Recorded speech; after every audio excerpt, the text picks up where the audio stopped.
Hello student, मैं राहुल शर्मा आप सभी का स्वागत करता हूँ। यहाँ से हम अपना जो पर परागण वाला टॉपिक पढ़ रहे थे। इससे पहले अपन ने स्वयं परागण के बारे में बात कर ली और स्वयं परागण में जो विभिन्न प्रकार की जो विधियाँ काम में आती है या उनके लिए जो अनुकूलन होते हैं उनकी बात कर ली अपन ने। पिछले वीडियो में अपन ने देखा था कि क्या होता है कि पर परागण किसे कहते हैं। क्या बात की अपन ने कि एक पादप के पुष्प के द्वारा पराग कणों का दूसरे पादप उसी जाति के दूसरे पादप के पुष्प तक जाने की क्रिया क्या कहलाती है? पर परागण कहलाती है। अब यहाँ आपको बात बताई गई है उसी जाति का दूसरा कोई पादप। जैसे पिछले वीडियो में मैंने आपके बारे में इसके बारे में डिस्कस किया था कि अपने पास दो यदि चमेली के पादप है तो क्या है कि इस चमेली के पादप से जो पराग कण जो निकल रहे हैं इस दूसरे पादप के पुष्प के वृत्ति काग्र तक ये जा रहे हैं। तो क्या हो रहा था, इसी जाति के पुष्प के पराग वृत्ति काग्र तक पहुंच रहा था, इसलिए इसको अपन ने क्या बोल दिया? पर परागण कह दिया। पर परागण के लिए कल हमने कुछ वीडियो की कुछ अनुकूलन की बात की थी, स्वयंबंध्यता कि क्या होता है। एक वापस बात कर लेते हैं, उनके बारे में डिस्कस कर लेते हैं अपन। स्वयंबंध्यता, स्वयंबंध्यता का मतलब होता है कि मान लिया जाए ये क्या है, कोई स्त्री केसर जायान की एक संरचना है और यहां से परागण की क्रिया के दौरान क्या हो रहा है, कोई परागकण इस वृत्ति काग्र तक जा रहा है। अब ये वृत्ति काग्र तक क्या हो गया? चला गया। जब ये वृत्ति काग्र तक जाएगा तो क्या होगा, इस वृत्तिका में इतनी क्षमता होगी कि ये अपने ही जाति के परागकणों को पहचान सकती है कि ये जो परागकण आए हैं ये मेरी ही जाति के हैं या फिर अदर किसी और जाति के हैं। तो क्या होता है? स्वयंबंध्यता। यदि क्या हुआ, वो अपनी ही जाति के होगी तो वहां से उनको वृद्धि करने देगी और यदि वो उस जाति का नहीं होगा तो उसको वो वृद्धि करने नहीं देगा। तो यदि वृद्धि करने नहीं दे रहा है तो ये परिस्थिति क्या कहलाती है? स्वयंबंध्यता कहलाती है। दूसरी अपन ने बात की एक लिंगता होना बहुत जरूरी है कि जो पुष्प है अपने उस पुष्प में क्या होना चाहिए? एक लिंगी पुष्प होना चाहिए, द्विलिंगी पुष्प नहीं। यदि द्विलिंगी पुष्प हुए तो क्या होगा कि स्वयं परागण की क्रिया हो जाएगी। मैंने कल आपको बताया द्विलिंगी पुष्प में क्या होता है कि एक ही पुष्प के अंदर पुंकेसर और स्त्री केसर दोनों पाए जाते हैं। तो क्या हुआ, तो उनमें एक ही जगह पर वहीं पे स्वयं परागण या स्वयं युग्मन की क्रिया हो रही थी, लेकिन इस पर परागण के लिए दूसरे पादप तक जाना बहुत जरूरी है और दूसरा पादप तक तभी जा पाएगा जब उसको वहां पे स्त्री केसर नहीं मिलेगा। कहने का तात्पर्य ये है कि वो पुष्प एक लिंगी होगा तो उसके परागण उठकर दूसरे जो पादप है उसके वृत्ति काग्र तक चले जाएंगे। तो एक लिंगता होना भी जरूरी है। बात की है विभिन्न काल पक्वता की कि जो दोनों पादप है, दोनों पादपों के पुष्प वो क्या होने चाहिए? उनमें जायाम और पुमांग विभिन्न समय में परिपक्व होने चाहिए। मान लिया जाए यदि दोनों एक ही समय पे परिपक्व हो जाते हैं, मैंने बात की है कि यहां से कोई एक पुष्प था, इस पुष्प का परागण ये है। अब क्या हुआ कि यहां से उड़कर ये यहां तक जा रहा है। अब यहां तक यदि ये जाएगा तो क्या होगा कि यहां से निकल गया ये मान लो परागकोश से और यहां तक जाने में यदि इनको थोड़ा टाइम लग गया तो इनकी जो मेजॉरिटी थी, मतलब जो परिपक्वता थी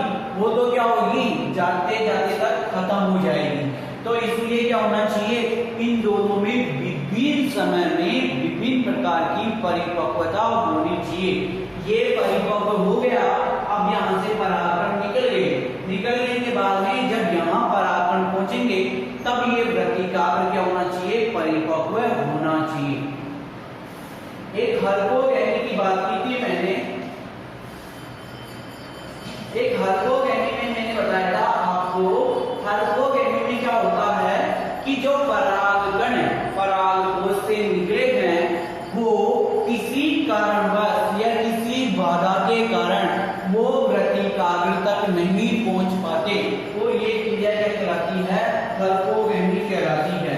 ये वाला जो ट्यूशन है सर्वाधिक बार पूछा गया ट्यूशन है, तो इसका जो उदाहरण है वो कौन है, और आप जो है ये इसका एक उदाहरण है। ठीक है, अब यहाँ से अपन बात करते हैं अपने नेक्स्ट टॉपिक की, और वो टॉपिक है अपना परागकण की विभिन्न विधियां।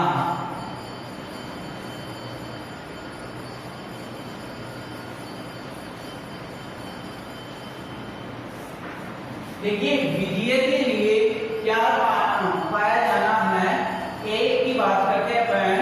प्रथम विधि होगी वायु परागण।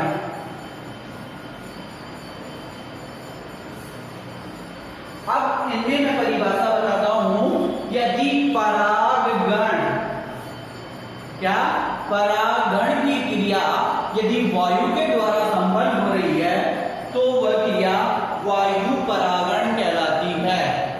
यदि परागण की क्रिया यदि परागण की क्रिया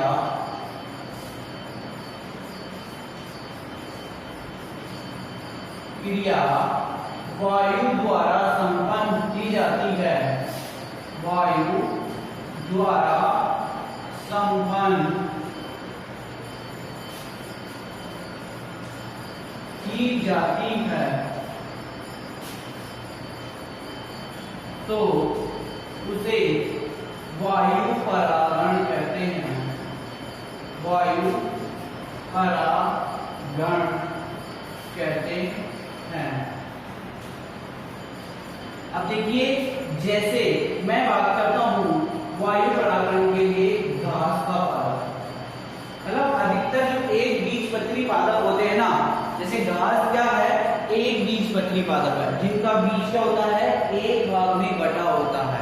तो मैं बात करता हूं यदि वायु परागण की, तो क्या होगा, वायु परागण के लिए घास में कुछ ऐसे अनुकूलन पाए जाते हैं जिसकी वजह से ये वायु परागण की क्रिया संपन्न होती है।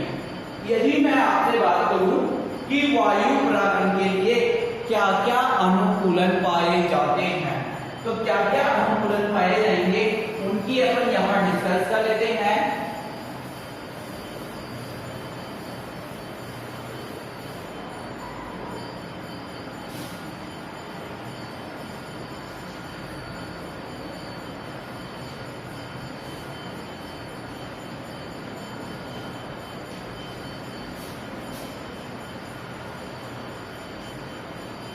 देखिए क्या क्या अनुकूलन पाए जाएंगे उसके बारे में। यदि मैं फर्स्ट बिंदु की बात करूं तो क्या होता है, वायु परागण, मतलब ये हवा के माध्यम से परागण जा रहे हैं। तो पहली बात क्या होना चाहिए, जो परागकण है हल्के होने चाहिए, जो क्या हो आसानी से हवा में उड़ सके, हल्के होने चाहिए, चिपचिपे होनी चाहिए। ठीक है, तो मैं यहाँ पहले बात करता हूँ क्या अनुकूलन होनी चाहिए, परागकण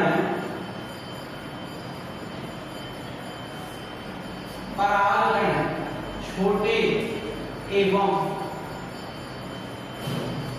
हल्के होने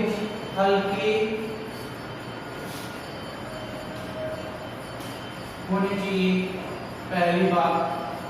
ठीक है, दूसरी बात,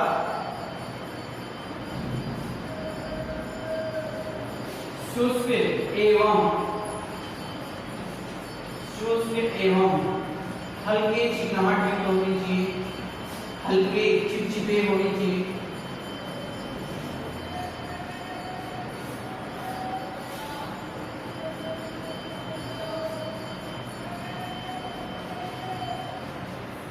ठीक है। यदि मैं तीसरे पॉइंट की बात करूं तो क्या होना चाहिए, ये तो अपन ने हल्के की बात कर दी, चिपचिपाहट की बात कर दी, और जो वृत्तिकाग्र क्या होनी चाहिए, मतलब जो वृत्तिकाग्र इनको ग्रहण कर रहे हैं उनके अनुकूलन के लिए इनकी वृत्तिका क्या होनी चाहिए, रोमिल होनी चाहिए। क्या होनी चाहिए, रोमिल होनी चाहिए, चिकनाहट युक्त होनी चाहिए। कि मान लो कि ये कोई पादप था और इस पादप का ये कोई पुष्प था और यहाँ से क्या है, वायु के माध्यम से परागकण गुजर रहे थे, यहाँ से गुजर रहे थे, तो इनकी क्या होती है, वृत्तिका जो होती है रोमिल होनी चाहिए या चिपचिपाहट युक्त होनी चाहिए। तो जब ये कोई परागकण जा रहा है तो उसको ये पकड़ ले, ठीक है, और पकड़ के अपने अंदर ले ले और पराग और एक निषेचन की क्रिया को संपन्न कराए। तो यहाँ मैं बात करूं तो क्या होनी चाहिए, यहाँ जैसे शुष्क एवं हल्के होनी चाहिए और इनकी वृत्तिका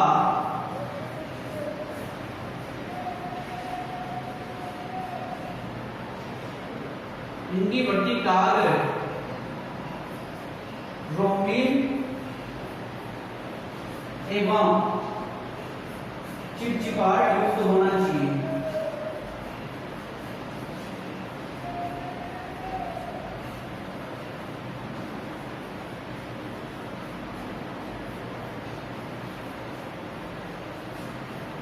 चिपचिपाहट युक्त होना चाहिए। तो ये बात कर ली अपन ने वायु परागण के लिए अनुकूलनों के बारे में कि जब कोई वायु परागण की क्रिया हो तो उसके लिए क्या होना चाहिए, इस प्रकार के अनुकूलन होने चाहिए।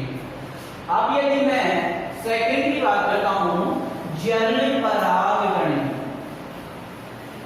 तो देखिए स्टूडेंट अपन बात कर रहे हैं जल परागण की।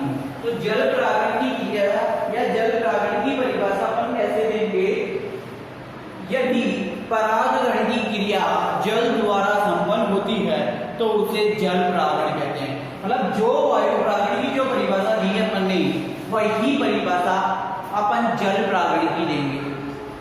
क्या देंगे, वही परिभाषा अपन जल परागण की देंगे। और जल परागण की जो अपन परिभाषा देंगे वही क्या होनी चाहिए, सेम। मतलब आप उसमें क्या कर सकते हो, जो भी परिभाषा दे रहे हैं वायु की, जल की, तो उसमें बस जल ऐड करना है, वायु के अंदर वायु ऐड करना है, अपन आगे कीट की बात करेंगे तो कीट ऐड करना है, बस इतनी सी बात करनी है और कुछ भी नहीं करना।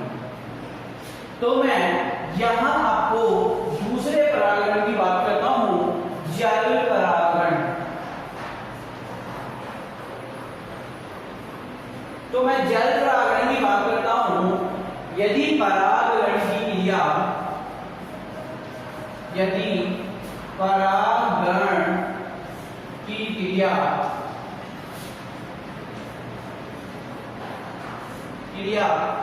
जल द्वारा संपन्न होती है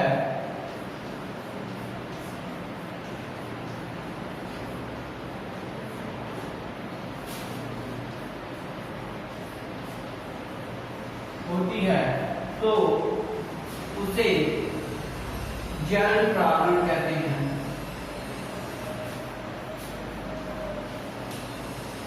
परागण कहते हैं।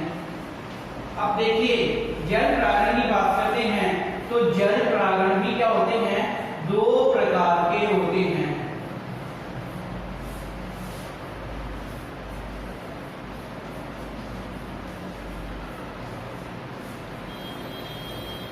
कितने प्रकार के होंगे, जल परागण भी दो प्रकार के होते हैं। यदि मैं पहले परागण की बात करता हूं तो अधोजल परागण।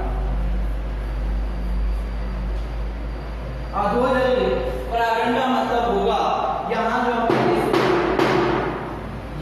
अपन डिस्कस करते हैं अधोजल परागण की। तो देखिए अधोजल परागण का मतलब क्या होगा,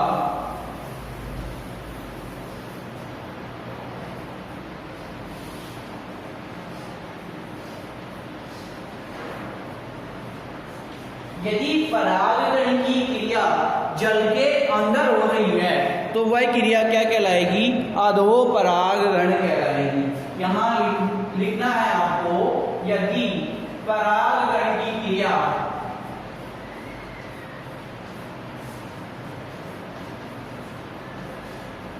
क्रिया जल के अंदर हो रही है,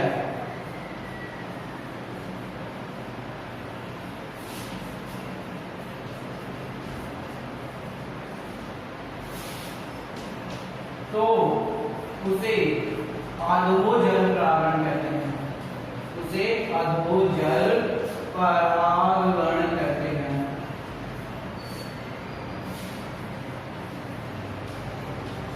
जैसे बात करते हैं कौन कौन से, तो एक जोइस्टेरा जो है पादप है उसके अंदर पाया जाएगा। जोइस्टेरा के अंदर क्या होगा, जो है अधोजल प्रकार की क्रिया होगी।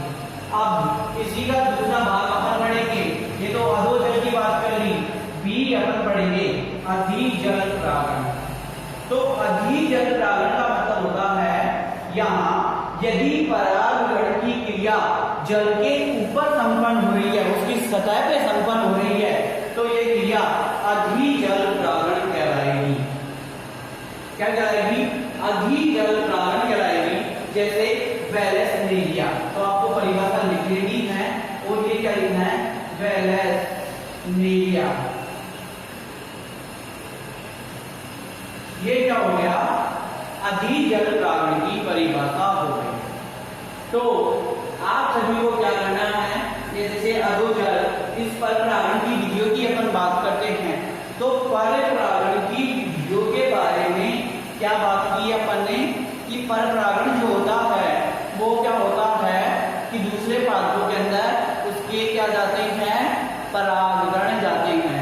इनकी विधियां अपन ने दो ही बात की है, कौन सी, वायु परागण और जल परागण। अब इससे आगे अपन डिस्कस करेंगे एक तो कीट परागण। जो कीट परागण होता है, यदि परागण की क्रिया कीट द्वारा संपन्न होती है तो उसे कीट परागण कहते हैं। और प्रकृति में लगभग 80% जो परागण की जो क्रिया होगी वो कीटों द्वारा संपन्न की जाती है। जैसे ऑर्किड और ये जो है पादप है, इनमें क्या हो जाता है, कीट परागण पाया जाता है। अब कीट परागण की मैं बात करता हूं तो क्या होगा, जो इनमें जिन पादपों में कीट परागण पाया जाता है वो पादप क्या करते हैं, अपने पुष्प से एक पदार्थ का स्रावण करते हैं, सुगंध वाले पदार्थ का स्रावण करते हैं, जिसे अपन मकरंद कहते हैं। उस मकरंद का क्या करेंगे, वो स्रावण करेंगे, मकरंद को छोड़ेंगे, तो उस मकरंद की जो है उसके आसपास खुशबू फैल जाती है। अब यदि उसके आसपास चारों तरफ से खुशबू फैल जाती है तो वो कीट क्या करते हैं, उस खुशबू को सूंघते हुए उस पुष्प की ओर आते हैं और क्या करेंगे, उस खुशबू को लेने के लिए उस फूल के ऊपर या पुष्प के ऊपर बैठ जाएंगे। जैसे ही वो बैठ गए, बैठने के बाद में क्या होगा, जो परागकण थे वो परागकण उनके पैरों पे लग जाते हैं, पैरों पे लग गए। अब ऐसी ही क्रिया यदि वो नर पुष्प पे बैठे हैं तो क्या हुआ, यदि वो नर पुष्प पे बैठे हैं तो परागकण उनके पैरों पे लग जाएंगे। फिर यदि वो ऐसी क्रिया दोबारा करेंगे तो मान लो यदि वो मादा पुष्प पे जाकर बैठ जाते हैं तो क्या किया जाता है, मादा पुष्प के ऊपर वो जो उनके पैर है, जो परागकण लगे हुए थे, उन परागकणों में क्या कर देंगे, वो वहां छोड़ देते हैं या फिर उस पुष्प के लग जाता है और वृद्धि कागज पर क्या करने लग जाते हैं, वृद्धि करने लग जाते हैं। जैसे ही वृद्धि हुआ तो फिर निषेचन की क्रिया हो जाती है और फिर एक नए पादप का निर्माण होता है। तो ध्यान देना, यदि आपको पूछा जाए कि मकरंद कौन से परागण के अंदर स्रावित की जाती है, तो कीट परागण के अंदर मकरंद का स्रावण किया जाता है। अब यदि अपन नेक्स्ट की बात करें तो नेक्स्ट में क्या होगा, अपना पक्षी परागण। परागण की क्रिया यदि पक्षियों द्वारा होती है तो उसे पक्षी परागण कहते हैं। फिर दूसरा है चमगादड़ परागण। तो यदि परागण की क्रिया चमगादड़ द्वारा होती है तो उसे अपन क्या कहते हैं, चमगादड़ परागण कहते हैं। एक सर्प द्वारा चंदन के पादपों पर सर्प सांप जिसे वो लटके हुए रहते हैं तो वो भी वहां परागण की क्रिया संपन्न करते हैं, तो वहां भी अपन सर्प परागण की बात करते हैं। तो इससे आगे अपन नेक्स्ट वीडियो में पढ़ेंगे। तब तक क्या कीजिए, आप जो भी परागण है उनकी एक बार रीडिंग लगाइए। फिर रीडिंग लगाने के बाद में यदि कोई समझ में नहीं आए तो अपन उसको नेक्स्ट वीडियो में डिस्कस करेंगे। देखिए, या तो आप लोग वीडियो नहीं देख रहे हैं या वीडियो देख रहे हैं तो साइलेंट तरीके से वीडियो देख रहे हैं। आप ऐसा नहीं करें कि मैंने अभी तक ये तीसरा चैप्टर कंप्लीट होने वाला है, कल अपन निषेचन पढ़ेंगे, फिर भ्रूण कोष के बारे में पढ़कर भ्रूण का परिवर्धन करके इस चैप्टर को फिनिश कर देंगे।